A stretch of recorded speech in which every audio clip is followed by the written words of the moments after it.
자, 안녕하세요, 여러분. 꽃보다 취업 강원 대표입니다. 오늘은 여러분들이 매우 익숙한 기업일 거예요. 키움증권 채용 공고를 가지고 왔는데요. 제가 올해 상반기만큼 이제 취업이 많이 힘든 시즌을 본 적이 없어요. 지금 최근 몇 년간 이렇게 공고나 TO가 많이 없던 시즌을 본 적이 없는 역대급 취업난인데 그 이유가 뭐고 대응 방안이 뭔지는 여러분들이 위에 제가 올려드린 영상 보시면 여러분들이 어떻게 전략적으로 대응해야 될지도 아실 거고 꼭 보셔야 될 것 같고요. 그리고 이런 상황 속에서도 내가 어떻게든 취업을 해야 되잖아요. 공백기를 만들지 말고 커리어를 쌓아놔야 하기 때문에 지금 틈새 시장을 노려서 지금 뜨는 기업들, 전환형 인턴들 이런 것들 꼭 노리시면 좋을 것 같고 이 와중에 이제 키움증권이 공고를 내었습니다. 그래서 오늘 여러분들 꼭 잘 보시면 좋을 것 같습니다. 자, 여러분들이 진짜 잘 쓴 자소서와 경력 필서를 보면서 상담받고 싶으신 분들은 찾아오시고요. 그리고 여러분들의 자소서 상태평가, 내 스펙으로 어느 정도 할 수 있는지 스펙평가 이런 거 하고 싶으신 분들은 다 찾아오세요. 찾아오시면 제가 여러분들 궁금증 상담하면서 다 해소시켜 드리겠습니다. 자, 여러분들의 구독과 좋아요가 저한테 큰 힘이 되니까 구독, 좋아요 꼭 부탁드릴게요. 자, 키움증권 어떤 곳이냐. 2000년 1월에 키움닷컴 증권으로 설립됐어요. 그리고 2004년에 코스닥에 상장이 되었고 이제 2007년에 키움닷컴 증권에서 키움증권으로 변경을 하였는데 근데 이제 이것보다 여러분들이 잘 아시는 거는 이제 주식 개인 투자자가 가장 많이 이용하는 업체예요. 낮은 매매 수수료로 이제 개인 투자자를 모은 다음에 시용 매매 시 높은 이자율로 돈을 빌려주는 방법으로 수익을 창출하는 증권사로 알려져 있습니다. 자, 주식 투자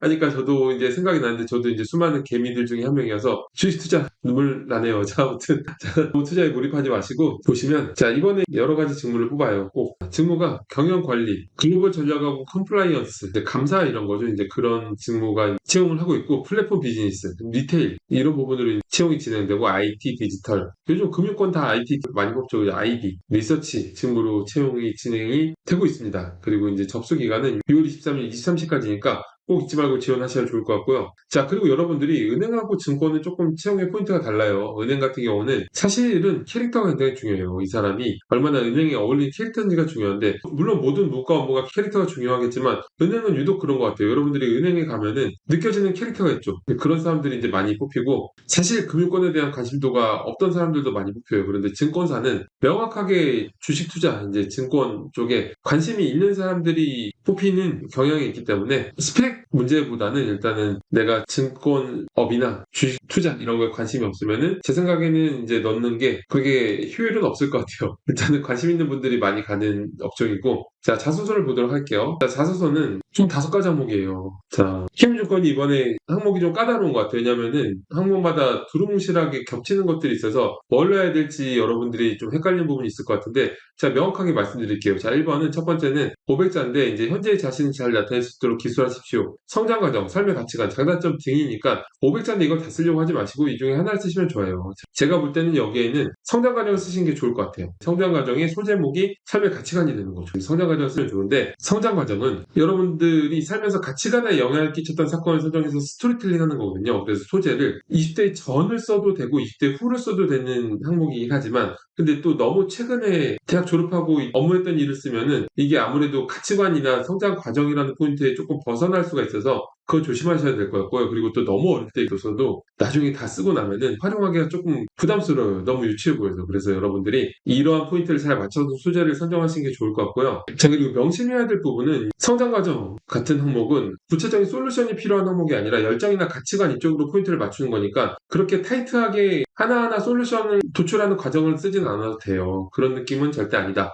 자, 그러면 이제 스토리텔링을 해야 되는 이유에 대해서 먼저 말씀드리면 여러분들이 어떤 경험 항목을 스토리텔링 하지 않고 뭔가 경험을 나열하는 식으로 성과를 보고한 식으로 작성해버리면 이거는 사실 채용 담당자가 읽기가 되게 버거워요. 굉장히 많은 자소서를 읽어야 되는데 경험 자체는 구체적으로 명확하게 풀어놓되 스토리를 넣어서 흡입력 있게 적어야지 아무 스토리 없이 이런 경험 같이 프로젝트 보고서처럼 작성해버리면 사실은 읽히기가 어렵습니다. 자, 여러분들이 어필해야 될 거는 스토리텔링 항목에서는 매출 10% 향상시켰다가 아니라 그거는 소재에 불과하고 그것도 중요하지만 가장 중요한 건 그 스토리를 통해서 가치관, 커뮤니케이션 능력, 추진력 이런 역량을 어필하는 게 이런 경험 항목의 포인트다. 자, 그러면 스토리텔링을 해야 되는 이유를 알았으니까 스토리텔링의 과정은 첫 번째는 바로 상황을 제시해야 돼요. 상황을 바로 명확하게 2가지로 제시한 다음에 그 다음에 이제 문제점을 풀어내는 게 정말 중요합니다. 어떤 스토리에서 여러분들이 흡입력이 생기고 공감하게 되고 주인공한테 몰입되는 포인트는 주인공이 어떤 문제에 빠졌을 때예요. 시련에 빠졌을 때거든요. 그게 이제 스토리를 흥미롭게 있게 만드는 거고 그 다음에 주인공이 어떤 역할을 해낼 때 그 역할에 대한 가치를 부여하는 거죠. 그렇기 때문에 문제점을 명확하게 작성하시는 게 좋고요. 여기까지 타이트하게 빨리 작성한 다음에 그러한 문제점을 풀어내는 과정을 작성하시면 좋아요. 그래서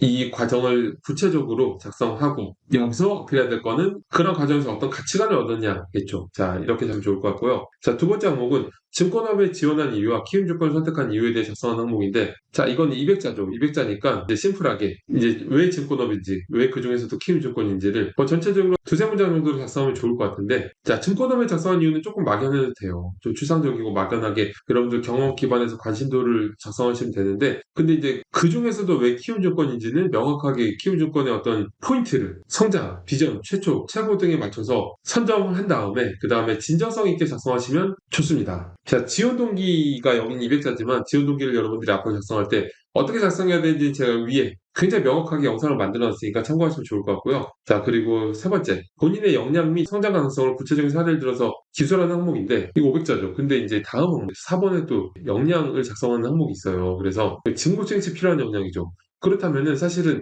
이 두 가지가 다 역량인데 4번이 직무 수행 시 필요한 거니까 이걸 직접적인 역량이어야 될 거고 아마 주식 투자나 증권 관련된 어떤 역량을 컴팩트하게 풀어내는 게 좋겠죠. 그리고 근데 3번은 역량 및 성장 가능성이니까 이거는 스토리텔링을 활용하는 항목을 적는 게 좋을 것 같아요. 자, 그래서 제가 볼 때는 성장 가능성까지 풀어내려면 이것도 어떤 가치관이나 열정에 맞추는 게 좋거든요. 그래서 저희 학생들 같은 경우에는 제가 이런 항목을 성장 과정과 살면서 힘들었던 경험에 맞춰서 풀어넣긴 해요. 그래서 여기는 살면서 힘들었던 경험을 작성하면서 거기에 어떤 책임감 그런 부분 포인트를 제가 넣거든요. 그래서 그런 스토리텔링을 하면서 그런 다음에 이러한 책임감을 바탕으로 어떻게 이제 해내고 싶다. 라는 식으로 작성해도 좋고요. 사실은 성장 가능성이라는 워딩을 조금 이제 내려놓고 라이트하게 가면은 이제 이거를 협업했던 경험 이런 걸 스토리텔링 한 다음에 마지막에 이러한 경험을 바탕으로 성장 가능성을 풀어내도 괜찮죠. 이 두 가지의 차이점은 성장 가능성이라는 워딩을 좀 더 딥하게 들어가느냐 라이트하게 보느냐의 차이인 것 같아요.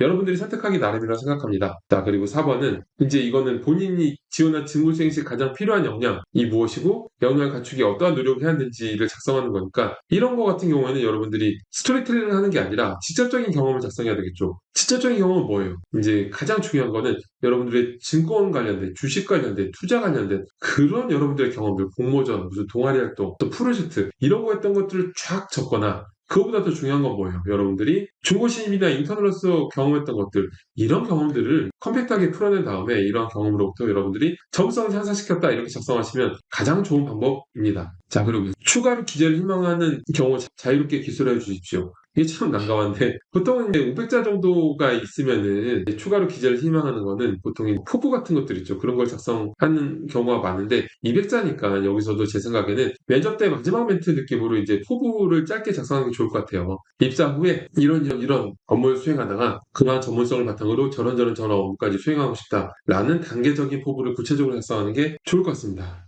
여러분 오늘 제가 키움증권 채용 공고를 봤는데 제가 원래 증권사는 좀 잘 안 다뤄요. 제 유튜브 영상 보셔도 증권사 잘 안 다루는데 그만큼 이제 공고가 많지 않고 여러분들이 열심히 지원해야 되니까 증권사도 다른 거고요. 여러분들이 진짜 잘 쓴 자소서와 경력 필서를 보면서 상담받고 싶으신 분들은 찾아오세요. 제가 쓴 걸 보면서 자소서가 뭔지 명확하게 알게 되실 거고요. 여러분들의 직무 설정, 취업 전략 설정, 방향성 설정 이런 것들 전부 다 해드릴 거고 내 자소서 지금 얼마나 형편없는지 내 스펙으로 어느 정도 갈 수 있는지 취업에 대한 궁금증 전부 사라지게 만들어드릴 테니까 저하고 직접 얼굴을 맞대고 상담할 수 있는 시간이 있으면 좋겠습니다. 저는 오늘 이걸로 마치겠습니다. 여러분 감사합니다.